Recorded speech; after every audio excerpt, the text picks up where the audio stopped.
자본과 민주주의, 부르주아 민주주의에서 달성된 법에서의 형식적인 평등이 왜 실질적인 평등으로 이어지지 않느냐. 법에서는 뭐 남녀 고용평등법에서는 승진, 채용, 차별에서의 차별을 다 금지하고 있죠. 그런데 아시다시피 한국 27년째 OECD 성별 임금 격차 1위고 여성들이 겪고 있는 개인적 경험들, 억압과 차별의 내용들을 따지고 들어가면 가부장적 억압을 재생산하는 자본주의 체제를 맞닥뜨릴 수밖에 없다는 것 같고요. 저는 이제 할머니 손에서 자랐거든요. 할머니가 이제 화가 나면은 저한테 너는 네가 혼자 큰 줄 아니?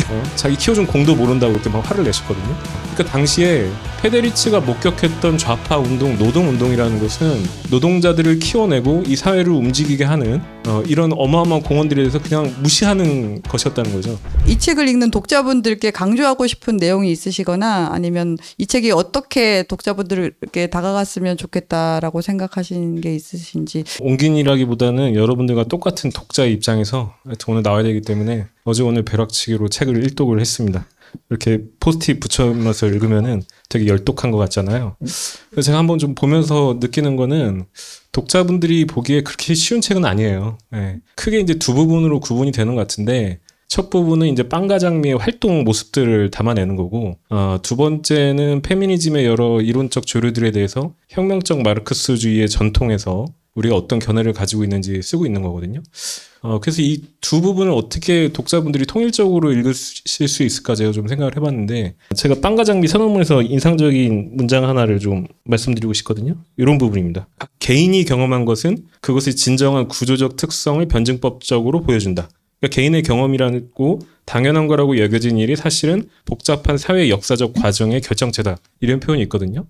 네, 그래서 이 책에서 이제 계속 반복되는 표현 중에 뭐 이런 얘기들이 있는데 자본과 민주주의, 부르주아 민주주의에서 달성된 법에서의 형식적인 평등이 왜 실질적인 평등으로 이어지지 않느냐. 이런 얘기들이 되풀이되거든요. 그러니까 이를테면 법에서는 뭐 남녀 고용평등법에서는 승진, 채용, 차별에서의 차별을 다 금지하고 있죠. 그 다음에 동일가치 노동, 동일임금이라는 거 명문화돼 있죠. 그런데 아시다시피 한국 27년째 OECD 성별 임금 격차 1위고 여성 노동자들, 남성 노동자들의 임금의 3분의 2밖에 못 받아요. 그럼 그 문제가 왜 발생한 거냐? 근데 이거는 뭐 같은 차원에서 이렇게도 얘기할 수 있어요. 한국 노동법에서는 부당한 해고가 금지되어 있습니다. 그리고 법정 근로시간은 40시간이에요. 하지만 우리가 익히 알다시피 부지기수로 노동자들이 부당하게 잘려나가고 40시간이 문제가 아니라 60시간, 70시간, 80시간 일하다가 과로사를 합니다. 그럼 이 문제들이 왜 발생하는 거냐?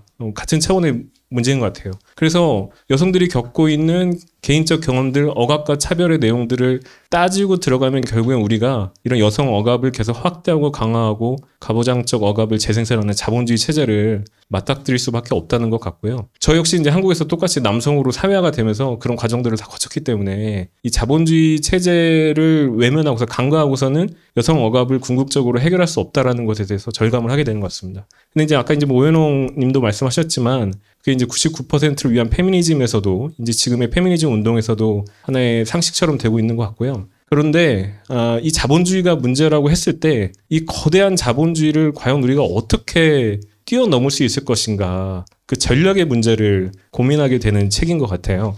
그러니까 사실은 자본주의로 고통받고 억압받고 차별받는 사람들은 너무나 많습니다만은 이 사람들이 갑자기 하루아침에 일시에 이 자본주의 체제를 그만두겠어라고 하면서 자본주의 체제를 뒤엎는다는 건 사실 좀 공상적인 일이죠. 그죠?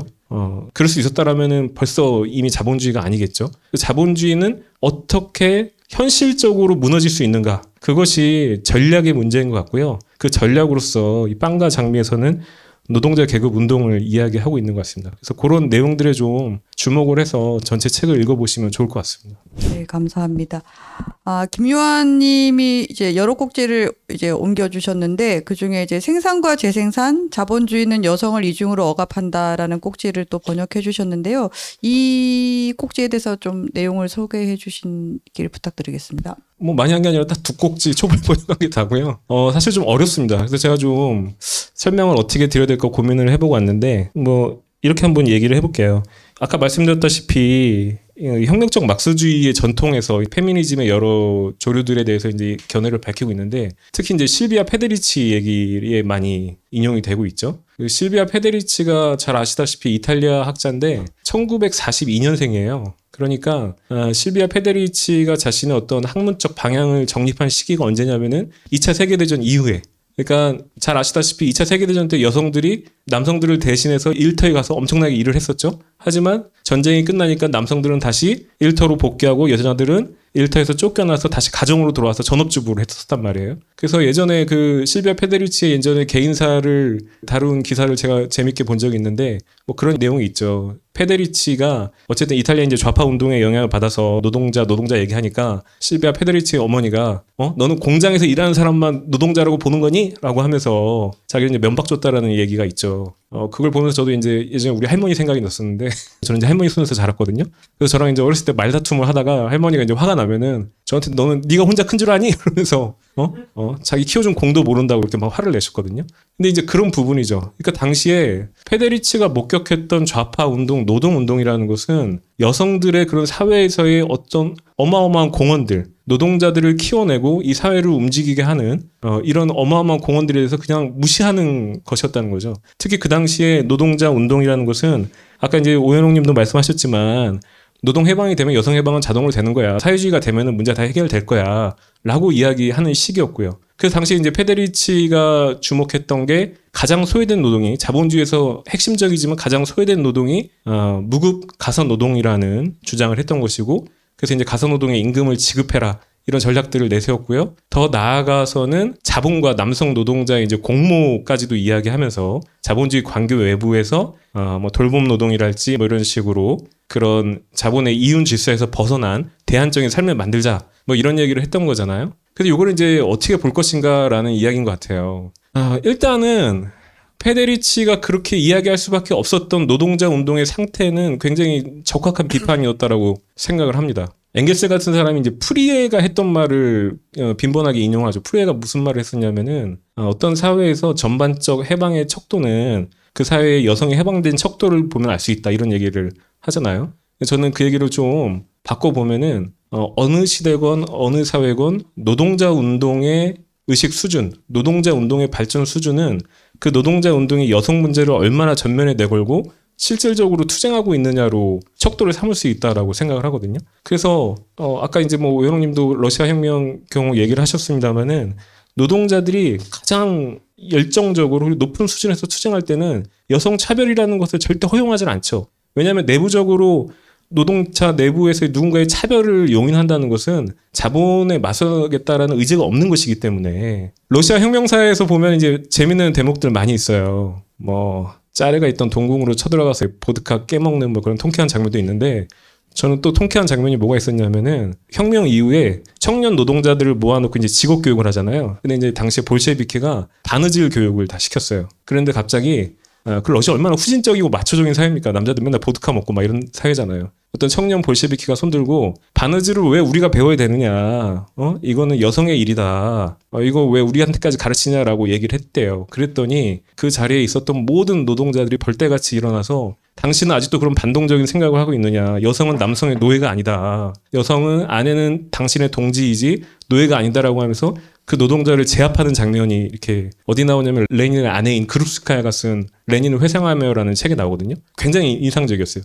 그러니까 그런 높은 수준의 노동자들의 의식을 가지고 있었을 때는 실제로 성차별 문화, 여러 가지 가부장제 억압에 대해서 실질적으로 우리가 해소할 수 있었던 그런 가능성이 열렸던 시기였다는 거죠. 그런데 그 이후에 혁명이 패배하고요. 스탈린주의적인 타락을 겪으면서 이런 전통들이 너무 사라져버렸습니다. 근데 이 전통들이 사라진 상태에서 페데리치나 또는 뭐 일부 페미니스트들이나 너무 쉽게 좀 이야기를 하는 경향이 있는 것 같아요. 사회주의 어차피 실패한 체제잖아. 그리고 사회주의에서도 여성들의 해방은 전혀 이루어지지 않았잖아. 가부장제는 온전됐잖아. 이건 너무 쉽게 이야기하는 거거든요. 이를테면 비교를 해보자면 조선은 망할 만하니까 망했어. 이렇게 얘기하는 거 이거 너무 단순한 얘기 아닌가요? 우리 윤석열 대통령의 사관인데 식민지로 넘어가는 과정에서 조선 내부에서의 다양한 사회 계층들, 다양한 시도들 그것들이 어떻게 좌절되고 결국은 식민지로 넘어갔는지를 밝혀야 되고 그 다음에 어떤 다른 역사적 조건과 경로가 있었다면은 다른 길을 개척할 수 있었다라는 것을 우리가 이제 역사를 보면서 이야기를 해야 되는 거잖아요. 마찬가지로 과거 막소주의 운동의 전통을 보면서 그렇게 되지 않을 수 있는 길들이 있었는데 왜 되지 못했는가? 그것을 우리가 이야기해야 되는 것 같고요. 그리고 그 전통을 다시 되살려서 오늘날의 현대 자본주의와 현대의 가부장제에 맞춰서 실천을 해 나가자는 게 빵과 장미 운동의 핵심인 것 같습니다. 우리가 보기에 특히 여성이 갖는 불만의 근원에는 하나의 모순이 자리하고 있다. 어떤 부문은 법 앞에 평등을 어느 정도 획득했다. 그리고 이것은 광범한 대중 사이에서 희망을 만들어낸다. 하지만 이는